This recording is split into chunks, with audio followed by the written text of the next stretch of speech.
Hey, I'm Jason Wood, the VA Loan Guy and host of the Armed and Ready podcast. Please come and check out this exciting episode we have for you.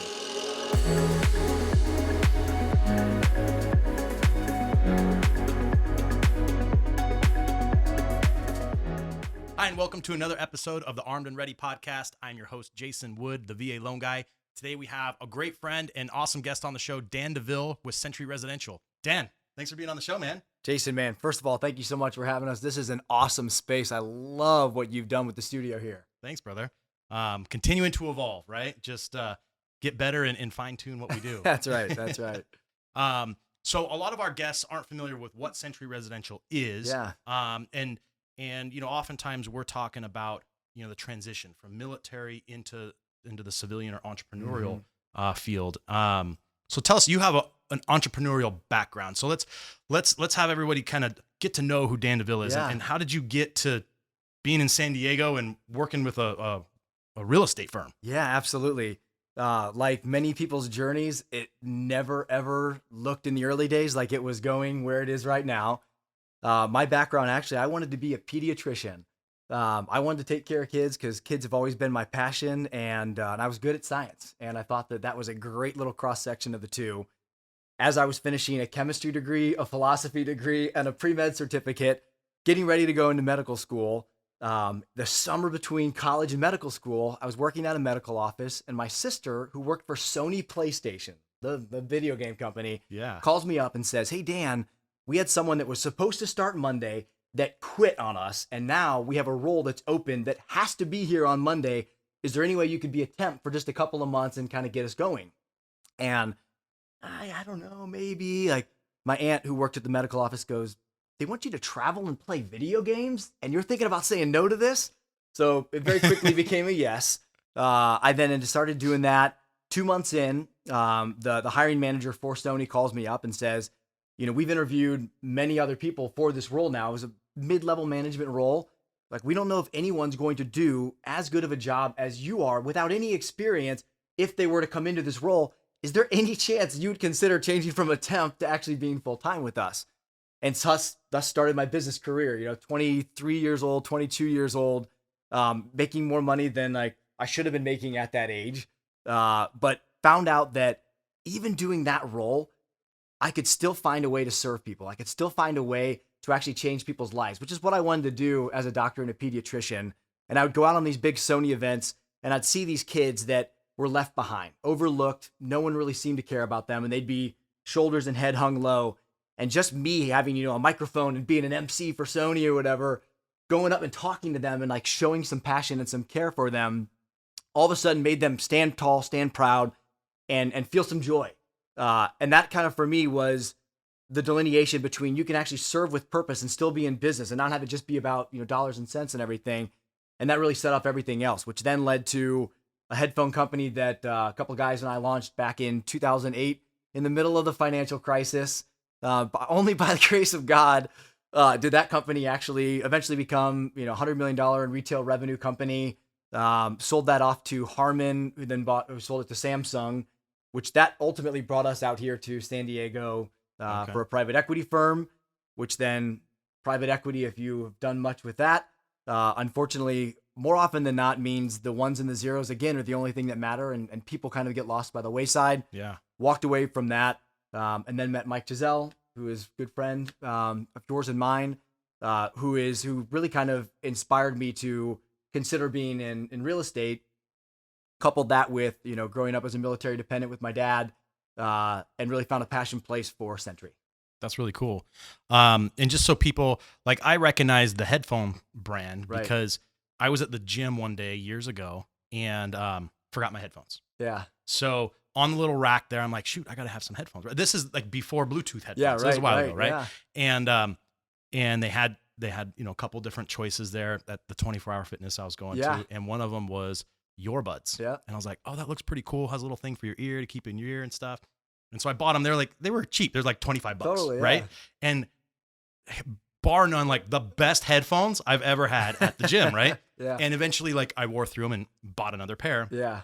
And then fast forward, and now everything's kind of Bluetooth and stuff. So, so I've modified my Apple earbuds. Oh yeah. And I use the little rubber piece from the earbuds, No way. and I put it on the AirBuds, You and wanna- now they don't fall out of my ear. Yep. And the sound quality is way better. So you want to know what's funny? Just to give you, again, this is entrepreneurship right here. This is, armed and ready. Again, things don't ever go the way you think they're going to. When we first launched earbuds, all we were was that little cap. That was the entire company. Was we were going to make silicone caps that you would put on top of someone else's headphones. And it's hard enough to be an accessory brand. That's a hard road to make it in a retail industry as an accessory brand. And a headphone would be an accessory because it's considered accessory to a phone, whatever. We were an accessory to the accessory brands. Oh, jeez. And realized pretty quickly on, we had already raised, gosh, I want to say at least $1 million, $2 million. We're like, we probably need to deviate, and started buying headphones. And we actually, Best Buy, forgive me. We actually went into the original Best Buy stores that carried our product, these little enhancer packs, we call them enhancers. And we opened up the enhancer packs and stuck our headphones inside of it and put a sticker on it that said headphones included, just so that people would hopefully then choose to buy them. Because as a little cat, people didn't think, why would I buy this? And our sales skyrocketed on that very first product because of that. Oh my gosh. Because now all of a sudden we had something, and then the buyer came back to us and said, you're not supposed to be on our headphone rack, but now we kind of have to put you there. And it kind of faded us into what eventually became the rest of the headphone business. That's really cool. That's a fun story. Super fun. Yeah. So I like, you came from a military family, and obviously you went down the path of being an entrepreneur. Yeah. And it was kind of led you into the military niche now, Yep. right? Into real estate, through our good friend Mike Chazelle. So you guys are building a brand, right? A national brand, Sentry Residential. Yep. And I'll let you tell the story better than I can tell it, but essentially you guys are going to markets where there's great agents who have a military affiliation of some kind, whether they served or they're a spouse or what have you, and bringing on high quality people and have an amazing brokerage with a great model for the agents and stuff. So walk us through kind of that and how, I guess more importantly, is like kind of the growth piece, right? Like the entrepreneurial piece, right? Here's a tiny little brokerage in Carlsbad, California that we're going to take nationwide. Yeah. Yeah. I mean, the greatest thing about our story, like the earbud story and other ones that I've been a part of, it all started with a why. It started with a big reason to exist and a reason to be. Originally, that was Mike's why. Mike, having graduated from the Naval Academy, in between his first and second tour over in Iraq, almost got bankrupted by an agent. They were putting him into escrow on a property that would have left him certainly bankrupt and struggling to come out of that hole as a young Marine. And he went over and studied real estate till he was blue in his face because he didn't want that to happen to anyone else. That first manifested itself in a very local way in San Diego, in Carlsbad, where he ran a great team, still does run a great real estate team around the area. What I was able to do when I met Mike was helped him put together operational infrastructure with the San Diego team, but then said, hey, look, if we're going to do this well here, if we are going to serve military members and veterans and really make an impact on their lives here, something that both Mike and I are supremely passionate about, how do we actually do this in a way that this can be scaled out and become a service that's available everywhere else? Because ultimately, they've got great loan officers that they can go and use. There's names like yours out there as the VA loan guy that can be anywhere in the United States found and said, hey, that's someone that I can trust, that's going to take care of me, that's going to serve me because they serve themselves. Same thing is true in insurance. 92% of the market share of insurance for military members and vets is with USAA. So pretty standard name, global name there for them. But when you go out and try and find a real estate agent as a military member or veteran, there's not a name to go to. There's not a place to look to try and find who is it that's going to understand what the acronym of PCS even means. Do they know what BAH is? Are they going to lie to me and tell me they understand the VA loan inside and out, only to be 28 days into the escrow and find out that a condo complex isn't even approved to be VA occupied? There's a number of scenarios like that we've heard from military members and veterans over the years where agents have not been able to do what they needed them to do. So much like a good housekeeping seal for anybody in any product, we're choosing to create that with Sentry Residential for an agent, that if you are chosen, because you really do have to be validated, you have to have a certain amount of education and a certain amount of real estate experience just to participate with us at Sentry. If you can tick those boxes and we think that culturally you're going to be a good fit for our customers and our clients, then you're going to be someone that we can put the Sentry seal of approval on and have you be able to serve military members and veterans, their families. That's really cool. And it's an interesting testament to that. I had a client out of the area that needed a realtor and wanted someone who was a veteran, but who was a good, like, proven realtor. And, being in the industry, I can pull up stats and I can see who's a top agent and who's a turd and all that stuff. Right. So I started looking in that area. And of course there's like 12 pages of just super high producers, right? Like monster numbers. So I'm going through there and I'm looking at like each one and then Googling them and seeing if I can find like any military affiliation. Yeah. And it's like, finally I get to like page 3. You're hired, by the way, Jason. We got to have you doing that for us. Dude, it took me like an hour before I found one person that had some military background. I found a guy who was a big producer, who was a Marine vet. But it was interesting. I would imagine in the 3 pages of people that I went through, there's probably 1 or 2 in there that have whether they're a military spouse or they are a veteran, but don't have anything online. I'm sharing that. And I found this guy who was proud of his service and, recognizes, serving veterans in his area and all that stuff. And it was really fascinating to me. I don't remember the brokerage he worked for, but it was just a run of the mill brokerage, right? Just any old flag. Banker, exactly. Coal Banker, Century 21, something like that. And, but what's the interesting paradigm is there isn't really anybody in your space that's putting a flag out there and saying, hey, we're the military brand when it comes to real estate. And people are afraid to specialize. People are afraid, and this is true of almost all industries. And this is where, if you look at the last 20 years of brand new successful companies, they all start narrow and they all start focused in on something where they can mean a lot to a smaller number of people and then expand from a position of strength. It's honestly, Jason, like, it's the reason you're so good at what you do. It's because you've taken that same focus. You're not the loan guy. That's the traditional wisdom in lending. I'm going to be the loan guy. You need a loan? Come to me. But by being the VA loan guy, that means a lot to a smaller group of people, but that's the group of people that you're ultimately there to serve. In real estate, the only segmentation that there's been historically has been premium luxury and people who just don't say anything. I'm a real estate agent, or I'm a premium luxury real estate agent. Well, who doesn't want to do the premium luxury stuff? Like, who doesn't want to say, sure, I'll take the $1 million, $2 million listing, but no one's really said, hey, I'm going to specialize somewhere and I'm going to mean a lot to a smaller group. And by doing that, 1, you get to feel really good about what you're doing, but 2, there's a great business to be had there as well. And when those 2 things come together and all of a sudden you start to populate a company like that with the right people, which is the most important piece of it all of a sudden you have a track record that can set you up for success and serve a lot of clients very well. Yeah, no, and you nailed on something that I learned early on in my career. So I got started in the mortgage business, I think I was 22 maybe, right? So I started working for this mortgage broker outfit, and I was in Reno, and the CEO of our company was in Vegas, and he had a couple branches in Vegas, and we were his new kind of Reno branch. Was me and my fraternity brother. So a bunch of young guys who, no realtor would even pay us any mind because we're all 22. And like, I think I was in my last semester of college. So like, everyone ignored us. Right. So I remember, the CEO came and visited us a lot, to help us get off the ground. And we became one of his better branches. So then he started paying us a lot of attention. And, but he was a young guy. Like we were in our early 20s. I think he was in his early 30s maybe. And he's got this company. And like, to me, I was like, wow, that's pretty cool. Right. Yeah.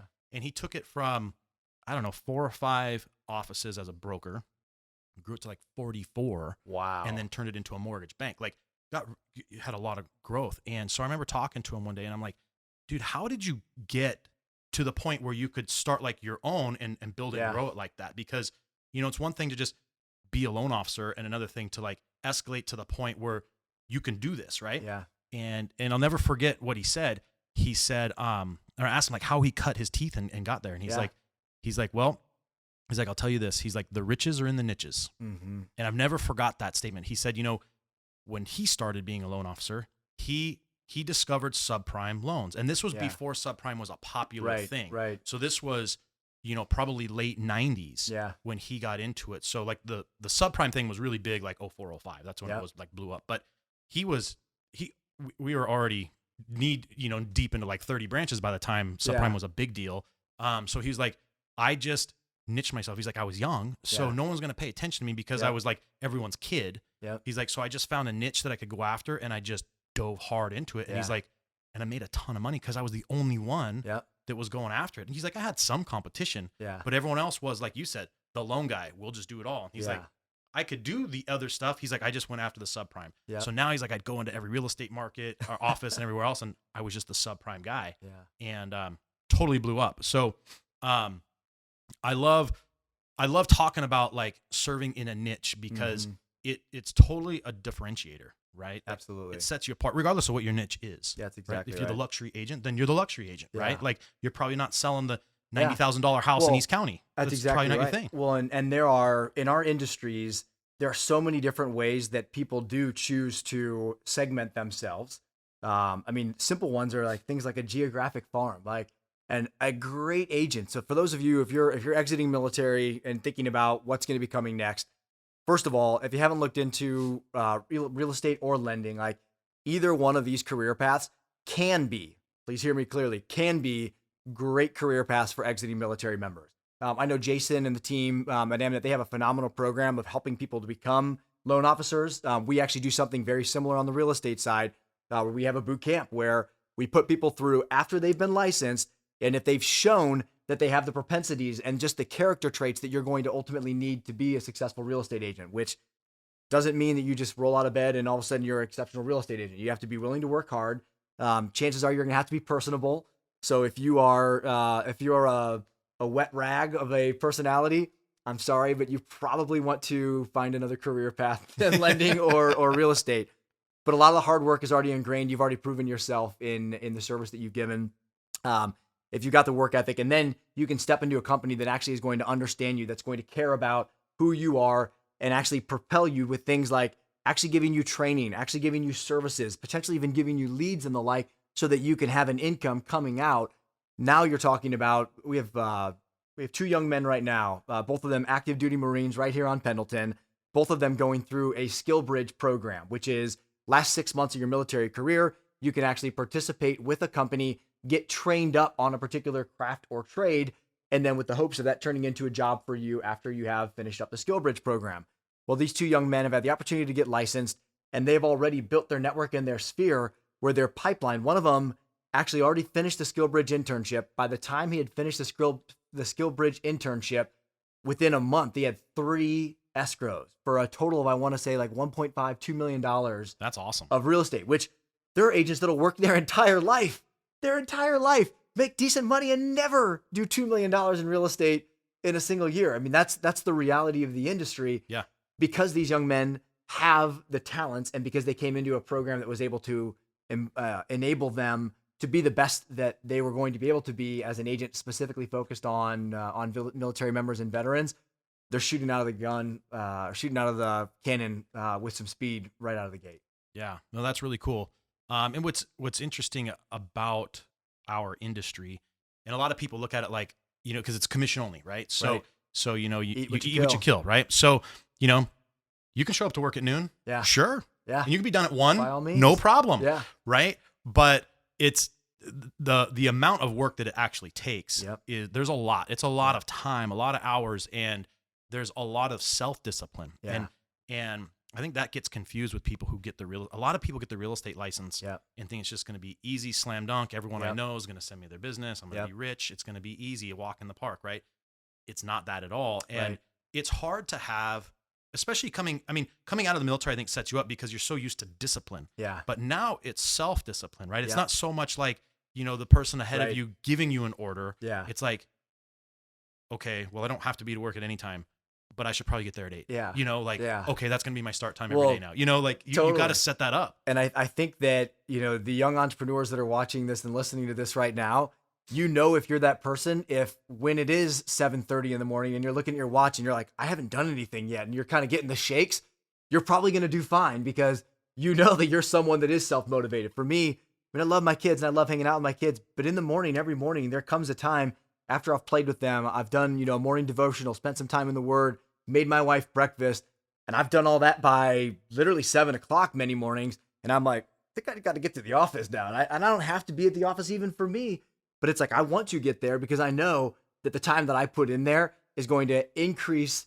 and give a return on investment of that time, unlike anything else that I can do. And if you do what we do, you love what you do. There are times, I mean, like anything else, there are times when it's tough. There's ups, there's downs, Oh, yeah. highs and lows. Oh yeah. The hard lefts can smack you right in the nose, but it's a lot of fun building the kind of businesses that we build. And I think that for someone considering lending or real estate, one big piece of advice that I would give you is be prepared to be a business. When you first get going, That's good advice. When you first get going, you're going to have to do everything. In most circumstances, you may join a team that already has some infrastructure that's there for you. That's a great way to do it. You can onboard with someone like Jason, where on the lending side, where you'll come in and you'll have people that are helping you process, helping you take applications, even kind of in those early days. That's great. That's not typical. There's not many of Jasons out there. Two, even people who are well along in the industry still haven't turned their business into a business. But the earlier that you realize that the best thing that you can do for yourself is outsourcing the functions that aren't your highest and best, the more successful that you're going to be, whether that be in real estate or in lending. Find someone to help do paperwork, and you can be out prospecting and building relationships. If you get to the point where you have 10 clients at a given time, you're probably not going to be available for showings for all of those clients at all times. So having another agent that already may be just as junior as you, but that you can pay them hourly so they're making some money, but then can come alongside you and help on showings and things like that. The more that you think like a business person and think about scale, even in those early days, you may pay money before you have the revenue, but it'll ultimately come back to win you a lot more opportunity in the future. Yeah, no, that's really good advice, especially for anyone that is considering this industry, is treating it as a business. Like I've witnessed lots of real estate agents, lots of loan officers come in, and they're just gonna get a deal here, gonna get a deal there, and at the end of the year they made 40 grand, 50 grand. They weren't knocking the cover off the ball because they thought it was going to be easy. Yeah. They just were kind of getting a deal here and getting a deal there. But if you can put that business baseball cap on and really think of it as a business, right? Like, what do businesses look at, right? They're going to look at, their monthly productivity. What's the revenue generated from that productivity? Yep. What input does it take from either marketing expense or time devoted towards making phone call or whatever the thing is? What does it take on the front end to get that result at the back end? And then how do you fine tune that? How do you keep improving it so that you're hitting your goal, right? And I think a lot of people jump into this industry and think, oh, these guys can make all this money and it's so easy. Yeah. But the ones that are really making all the money are treating it like a business. That's right. And they're analyzing their stats. That's they, right. Like I know all my stats, like how many leads does it take? How many do I have to convert? How do I get to the month end number? And I'm always fine tuning and always just trying to improve on that time and time again. Absolutely. One of the things that I think you can do even before you have an opportunity, because if you're sitting there and you're currently active duty, you probably aren't. Maybe you're spending some side time and starting to figure out the business that you want to be going into. But for a lot of people, they haven't even begun to explore those options yet. One of the things that I often recommend to current service members is start with your personal P&L. It's something I know that your coaches have do a great job of training there as well, but it's something that anyone can do. Totally. And if you just start thinking of life as a business and you start looking at the inputs and the outputs, what am I spending and what am I making and what's the return on the investment of my time? If you start to just build out a personal budget and P&L for yourself, that starts to shift your mind to prepare you for the thinking that you're going to have when you inevitably do go out and launch your own business. Yeah, no, that's really sound advice. And a lot of people don't apply that type of structure to their personal finances. Right. And it's really important. And I know it's kind of like a generational thing, right? Because we have access to like our bank account on our phone. Yeah. So we can just look at our activity and go, oh, I got money in there. Okay, I can spend it. And we kind of have like a mental checkbook balance. Yeah. Oh man. But like I remember growing up, and my dad would spend like checkbook. hours on the checkbook and balancing everything and like teaching me how to do it. And I feel like, and I don't do that. I'm glad. Like he does, but but that skill set is important, right? And understanding how to manage the inflow and the outflow of the money. We so part of the passion for me that came into launching with Sentry, I had helped another good friend, a guy named Buddy Rushing, in launching a company called White Feather Investments. And White Feather Investments specifically focuses on helping active duty service members as well as veterans in purchasing turnkey cash flow rentals, including things like syndications, big apartment complexes, you name it. Just really any investment that's going to help out the military member so that they may choose, instead of doing a TSP, to instead invest in areas over here, or you can even use your TSP to do it. when I was doing that with him and getting everything up and running, we had a lot of just very big realizations like in those early days. One of which being that the average military member that we had the opportunity to coach had zero, and I mean zero, wherewithal or understanding of where they were personally, financially in that moment. And that becomes a big problem for you later on. But even in that moment, it's the story that you hear and see all the time, especially where we are here in San Diego, where there's a 19-year-old kid driving a $60,000 car that he's paying 22% interest on, that he's so underwater and he doesn't even know it. But man, it's got a great sounding exhaust and he can beat you off the line. And they think that that is what the end result and the goal is. So for us at White Feather and now with Sentry as well, and I know with you as well as the VA loan guy, it's about education, about helping people to get past that. So we actually created and still to this day do a financial freedom class. And one of the simple tactics that we use in that class is just a balance sheet for them to be able to see what are my total assets that I have right now, what are my total liabilities. And in almost every one of the circumstances where I sat one-on-one coaching military members in those conversations, almost every single one, they were massively upside down. Oh, yeah. Massively upside down. And then when you looked at their income versus expenses on the other side of that balance sheet and whether or not they were actually putting anything back into the assets at the end of the month, in fact, all they were doing was increasing their liabilities because credit card debt kept going up and up because they weren't paying attention to what was going on. But through education and through conversations like that, I would sit there. I remember very vividly a young man that I sat with, that when we looked at his entire thing, he's telling me, I really just want to buy my first investment property. Like I want to make that first step of buying an investment property.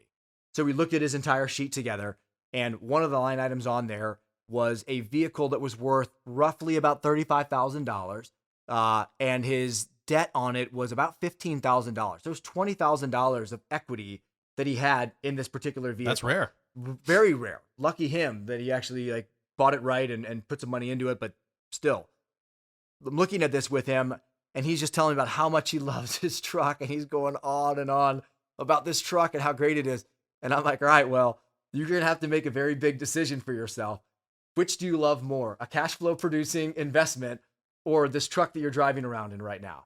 Because you can sell that truck, get out from the debt that you have in it, buy a $5,000 car, and you'll be left with $15,000. And based on what we just did on the other side for him versus income versus expenses every month, it looked like he could net about $1,500 a month after taxes.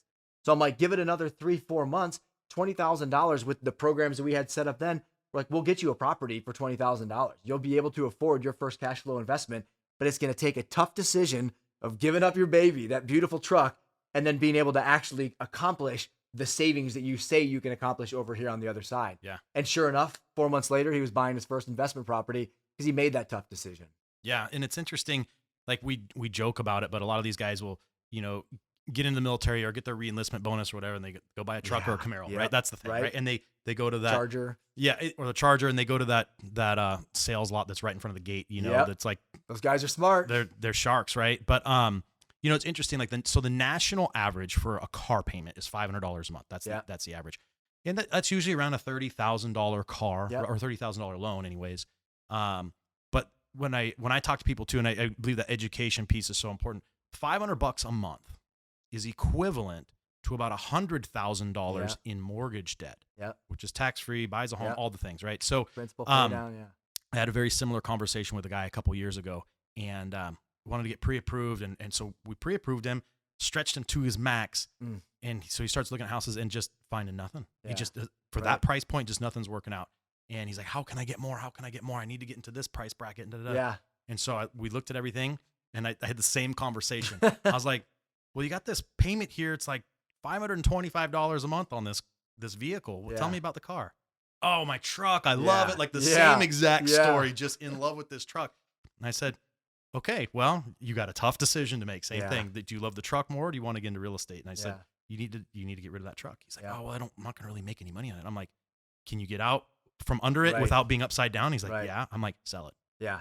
And it took him about 6 months, and he came back. He's like, "All right, I finally did it." Yeah. And here's the thing, guys. Those tough decisions, the greatest way to think of it is it's delayed gratification, which is the single hardest thing to do in life.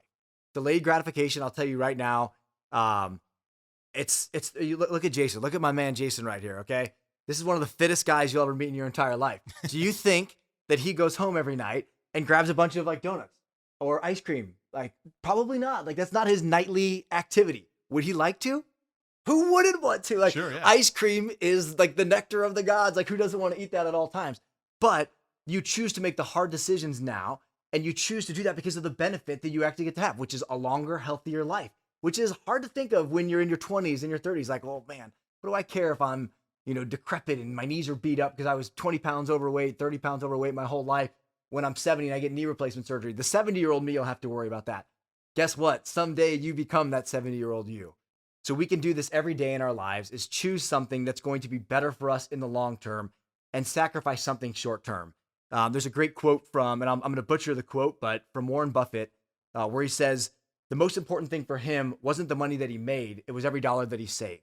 It was actually the money that he didn't spend. And this is a guy who's made more money than anybody else, I think, for maybe, except for now, save maybe one or two people in the history of the United States, in history of the world. One of the wealthiest men on the planet. And for him, it was about, hey, making that tough decision to actually not spend money was more often than not what led him and propelled him into the success that he's been able to have in his career. Yeah. My coach gave me some sage advice. I got to spend some time with him a couple weeks ago, and we're at his house, and he's worth a ton of money, and he's got cool cars and an awesome house on the lake. Like, he's got all the stuff, right? But he's in his 60s, and so we started talking about that, and he goes, Jason, let me tell you something. He's like, what you need to do to have all these toys is save 20% of your paycheck, every single paycheck, for your entire life. And he's all, at some point in your life, the interest from your investments will buy you every toy you've ever imagined. And then some. And he's like, I don't pay cash for anything I have. It's all interest from my investments. He's like, because I was just super disciplined at a young age, 20%, 20%, 20% every paycheck, and put it away. And he's like, I didn't go without stuff. He's like, but I didn't go for the things that I knew were out of reach. I didn't go into big debt to get like the fancy car or slap the TV on a credit card. If I really wanted it, then I just plugged some extra money away to save towards it until I was able to get there. And boom, but I still kept plugging that 20%, investing it. He's like, now I got it all. I can do whatever I want. I think one of the key things that makes that strategy work, which is the absolute best strategy you can have, is finding contentment where you are. Right where you are today, wherever you are. And I mean, if you're listening to this and you're literally living in like a shanty under an overpass, find contentment there. Like, find that is actually a place where if you had to, you could stay there the rest of your life. And then that next piece of increase that comes over that, then you can take that and start banking it. And that's true for everybody. The shanty is a pretty extreme example of that. But let's say you live in a 2-bed, 1-bath, and you wish you had a bigger place. You have a $5,000 car and you're lusting after that $40,000 car. All of these different things that largely are driven by comparison, which is the greatest thief of joy. You're looking at what other people have and you're like, man, I want that, I want that, I want that. As soon as you let your heart start lusting after those things, you think it's going to bring you happiness, but really all it's doing is stealing that contentment. Because happiness, if you were to put it on a timeline, let's say I went from unhappy and then I reached contentment. When I get to contentment, the fallacy is that if I get this next thing, then that's going to move me past contentment and closer to happiness. So you're constantly pursuing that next thing, thinking it'll get you to happiness. What almost always happens to anyone you talk about that quote unquote makes it is they've come to the realization that as they were pursuing that next thing that seemed like happiness, they were actually sending themselves back towards unhappiness, when really if they just lock themselves in as content right there where they are, it opens up a world of opportunity, a world of financial gain, investments where one day you wake up and you go, wow, like, I'll never want for anything. And this can be true for anyone. Anyone on the planet can get to that place. I truly believe that. They just have to be able to say, at this point right now, I'm going to lock in my expenses. I'm going to find all the joy that I have right now and continue to allow myself to have the joy in these things. It's not about robbing yourself of joy. Be happy in that contentment. Yeah. And then all of a sudden, 30 years, 10 years, 20 years do go by. And all of a sudden, you've got all those things that were out there in that happiness world, but you didn't have to ever pay for them because you were able to save enough while you were in that content zone for that period of time. Yeah, absolutely. It's funny. My wife and I were having a very similar conversation yesterday on my drive home from work, and we're talking about this stuff. And she had heard some quote from Jay-Z, right? And then there's a quote from Biggie, and there's a couple of cliche quotes out there that are themed around this. But like the whole money doesn't buy happiness thing. And And the one quote that comes to my mind, even though it's not an idol of mine, but is, Biggie from, some of his songs that said more money, more problems. Yeah. Right.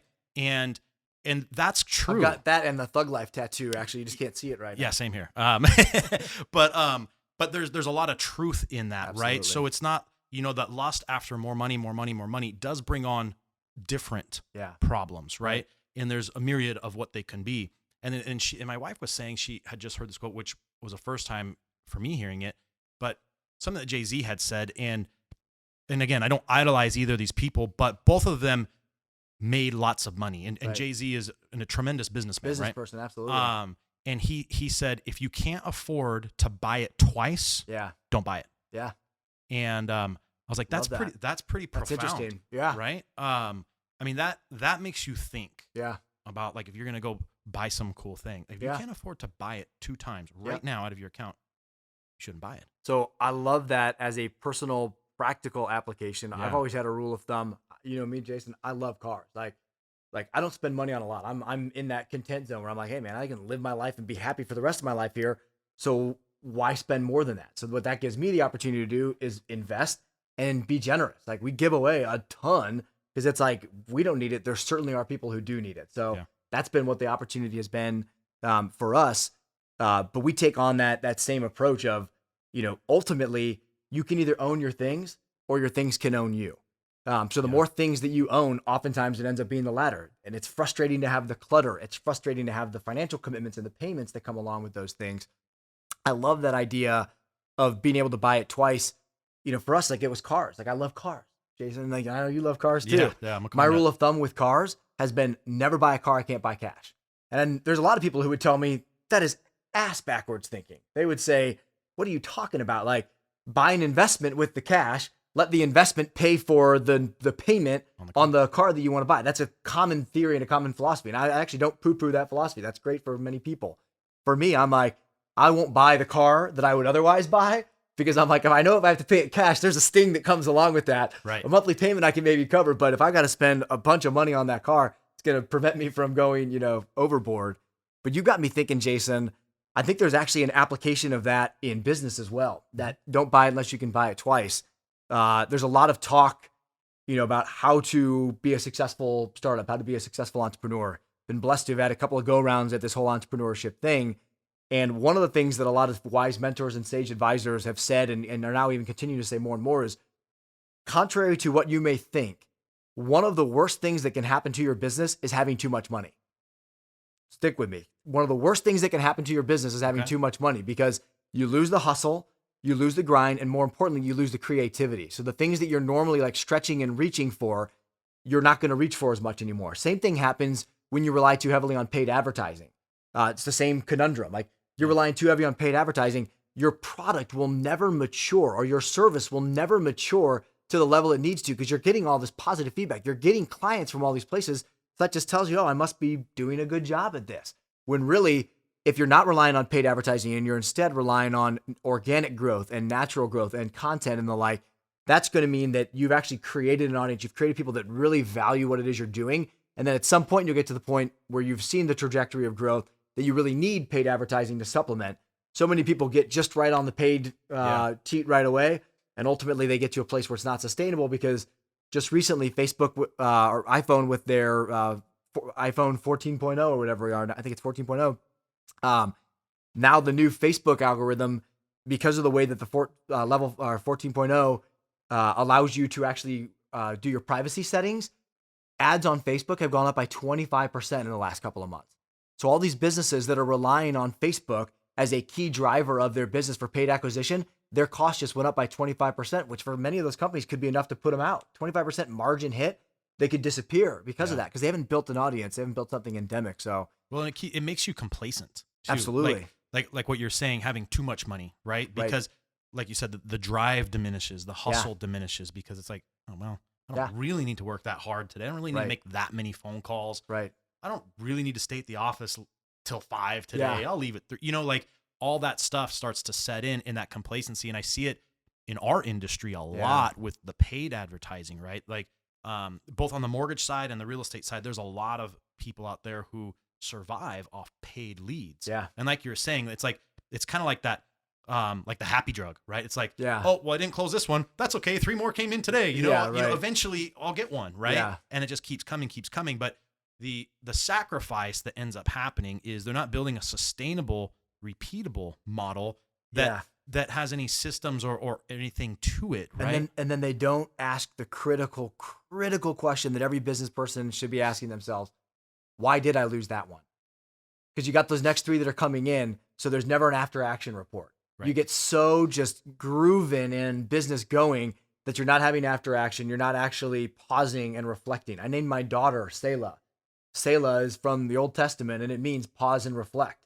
And I think it's a key word like to constantly remember in our lives is just take time to pause and reflect. And when you have too much money, they say that you just use that money to put a Band-Aid on it because you can just spend more and create more leads. You don't actually get the customer satisfaction, understanding, and ultimately people are the ones that suffer. Whether it's people in the organization that culturally you lose that drive, you lose that hustle, and you grow at a fraction of what you could have, or worse than that, even in many circumstances, it's the client that didn't get the service that they could have had otherwise. The customer that bought your product, that the product could have been better, but it was just what it was because that's what you made, because that's what you guys were driven to ultimately do, when just a little more time and attention from your team could have made the experience that much better for the person that you're serving. Yeah, no, you're totally right. Like realtors who do lots of business and they spend a fortune on Zillow leads, right? Yeah. And I mean, I can only imagine their expenses on Zillow's got to be, 5 figures at least on a monthly basis. Absolutely. And they do a monster amount of business. Yep. But what I hear in the industry is exactly what you're saying, right? Is like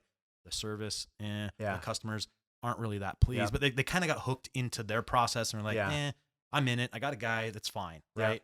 But they come out of it and there's no like, yes, that person was amazing. I had the best experience. There's none of that. Yeah. So they're not gaining the referral business. Yep, exactly. They're just sucking on that lead teat. And unfortunately, then big changes come, even with a model like Zillow, where Zillow years ago was all based on paid advertising, which it itself wouldn't be great based on what we're talking about right now. But now Zillow has actually transferred a significant, if not a majority portion of their business to be through a network called a Flex network, where it's actually agent direct referrals with a referral fee. So now if you as an agent are actually paying for Zillow, what leads are left for you to be given by Zillow when they actually have a relationship and a referral partnership with many of these agents who have been forever those top producers that they're sending the cream of the crop to, and then you're getting the leads that you're netting after that. So there's a shift that can always take place when you're in the paid space that can in a single moment just completely change the business dynamic. We participated in a partnership in a program with Google in early days of this particular program, and it was a wellspring of business. I mean, you had more business than you knew what to do with coming from this particular real estate lead source. And ultimately, as the model proved itself to be successful through the few of us that were actually selected to do it originally, they ended up rolling it out to pretty much any agent that wants to sign up for it. And all of a sudden, what was this immense amount of business disappeared. And now maybe instead of having 20, 30 transactions from it, you may get 1, maybe 2 transactions from it. Yeah. Which for us, because ultimately we are not a business that's driven by paid lead acquisition, that was our icing on the cake. Yeah. That was the bonus. We had the growth trajectory and we threw that on top because that was more that we could do, like we had done with 5-figure spends on Zillow and all these others. But that was the top. You cut that off the top and it wasn't cutting off the head. It was giving us a haircut instead of lopping off our head altogether, which many businesses aren't fortunate enough to have that. Yeah, totally. Tell us a little bit about Sentry. Like here's kind of like, a plug for Sentry here. So I'm a real estate agent in some market and I'm a veteran and I do good business. I'm a good person. What's this Sentry thing? Why would I want to be a real estate agent at Sentry? Yeah. So just to help you qualify yourself, first of all, you don't even have to actually be military member, veteran, or dependent. Like the fourth group that we have, it's probably about 5% of our agents, 95% actually have a direct connection, but 5% are just patriots. And a patriot when you meet them. They may 100%. Not have a first degree connection. We had one woman who joined us who she was young when Vietnam had just ended. She was in elementary school, I believe. So she's in her 40s now, in elementary school. And she watched what happened to the military members when they came back from Vietnam and watched just the public outcry and the way they were treated. And she said, at some point in my life, I don't know when, I don't know how, I will find a way to give back to the military community. Flash forward 45 years later, she was in real estate and she thought to herself, this is it. This is how, and this is why. This is where I can commit myself to that promise I made to myself as a child. And as a patriot, joined us at Sentry Residential and is now an agent with us. There's many stories like that, but the people who do well in Sentry have some heart and some passion. We say that we live to serve those who serve to live. If that resonates with someone as an agent, then culturally, they're going to be a great fit for us. Because what we do as a company is we prioritize the homeownership dreams of military members and veterans as our first priority. And through that, we help them to create generational wealth. It's not even just about them. They're going to get that house. The difference between their net worth as a homeowner versus a renter is 42x based on the most recent statistics. 42 times greater, $420,000 compared to $10,000 of net worth for them as a homeowner versus a renter. Only 13%, 12 to 13%, depending on the source, of military members and veterans who have eligibility for a VA loan are using their VA loan at this point. These are massive discrepancies that can be overcome and largely can be overcome just by education. Right. So we as a company stand for education. There's other great companies out there like what you're doing, active duty passive income. There's great companies that are helping to aid in this education, and we're inserting ourselves into that space. Our rule of thumb is if we can educate 10 people and one of them ends up being able to buy a house, and if they choose to buy a house with an agent at Sentry Residential, awesome. Like that's where ultimately it funds the rest of the education and everything else that we're doing. But it's service first, it's mission first in everything that we do. Currently, right now, we're in 15 states across the United States. We're in about 50 cities where we're active. We focus really on populations where there are heavy military members, like around bases and the like, but then also heavy veteran populations. So many major metropolitan areas, especially if there's a VA hospital that's located in that area, you'll find that it's more densely populated for veterans there. So those are strategic areas that we seek out. Beyond that, if you're an agent and you're considering, potentially making a change or want to learn more about joining Sentry, we'll pretty much open up any market where the right person is there doing the right kind of business. We don't want to be exclusive in the sense that someone comes and says, oh, well, I'm out in this small town, Lancaster, California. Okay. Big base, big Air Force base. I'm not sure, Jason, you may have been there at some point. Big Air Force base right outside the Palmdale, Lancaster area. Not a major market that you would have said for a real estate company, we have to be there. We met a man named Michael Schaub, who is a active duty Air Force member. And he impressed us so much. And we knew that he was going to do right by the name of Sentry, that we said, we'll spend money out of pocket and potentially lose money and likely lose money to be active in that market, just so that nationwide people know that if they're coming in and out of I think it's Lackland that's there, that they know that they're going to have an agent that's going to be able to take care of them. That's really cool. So it's waving that banner everywhere that we can and inviting people who want to join, whether they've done it on their own. Many have their own military brands already, and all they're doing is saying, hey, we're going to be Military Home Source. We're going to be Veterans Realty Group. We're going to be Trident Realty serving with Sentry Residential. And they keep their branding. They pay less with us in almost all circumstances than what they're paying with their current brokerage shops, but they get to fly under a national flag. Our commitment to our agents that we just broad stroke say is that our intention is that you pay $0 when it's all said and done to us because of the referrals that you're going to get from other Sentry agents, as well as the leads that we'll be able to bring you just from the stuff that we're doing on our side. That's really cool. And are there markets that you guys are like, if someone's listening to this, is there a market you're kind of, that's on your mind, like next, hey, we want to go to this spot. We want to be there. What's coming up? Question. So Oklahoma's one that we had open at one point. That just due to a major life change for our state broker there, that we'd love to get Oklahoma again. A lot of just great veterans living in that state that we'd love to be able to serve there again. We're in the process of opening Georgia right now. Cool. And once Georgia is open, Atlanta's an area that we really want to be able to go and serve. We've got Maine coming down the pipeline, Arkansas. There's a lot that's coming right now. But really, those are probably the ones that are, top of the list for me as far as the newer markets that we want to open up.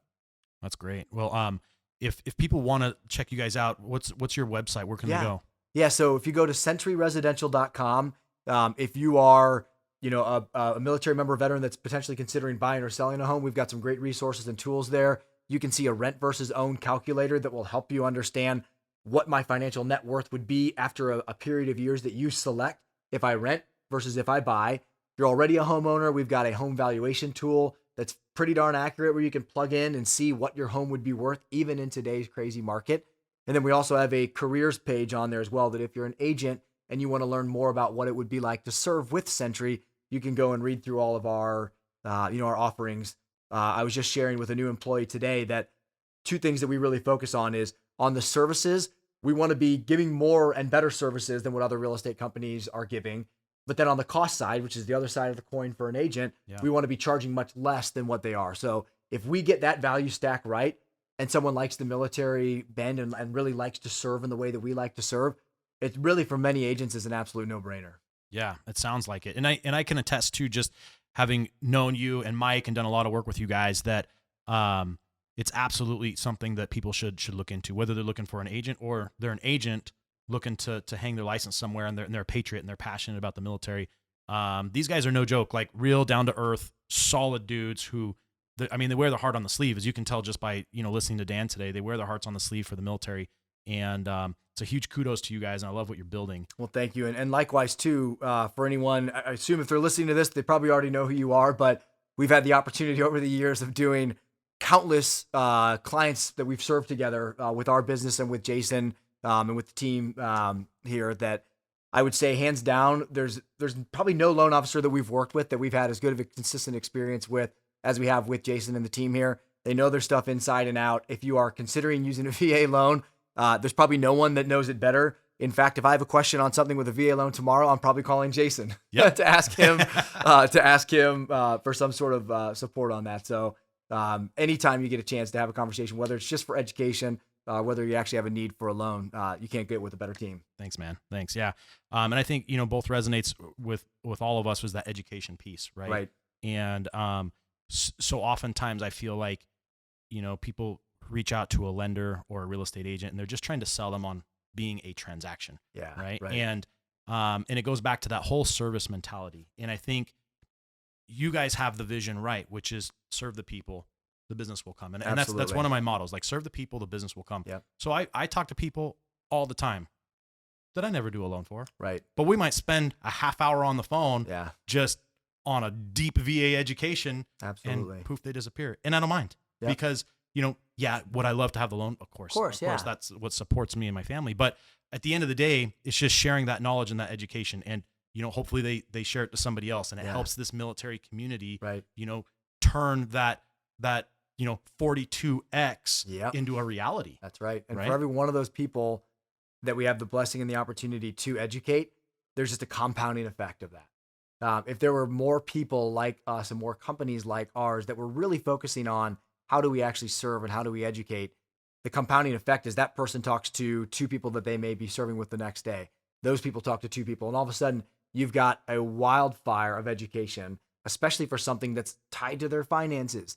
What is probably more important than to a military member when they're active duty than figuring out like what financially is their future going to look like after they exit. And if we can have a participation or a role in helping them to answer that question in a meaningful way, whether it be creating a career path for them or just helping them to get off the hamster wheel of renting, in either one of those scenarios, it is an absolute victory every time. It's giving people who are fighting for our country a piece of that country that they've fought so valiantly for. And there's nothing in the world I can imagine doing that would make me feel better. Yeah. Amen to that, brother. Well, Dan, thanks so much for being on the show today. Thank you for having me, It's Jason. an honor, brother. And let's keep building this thing and serving the military. Absolutely.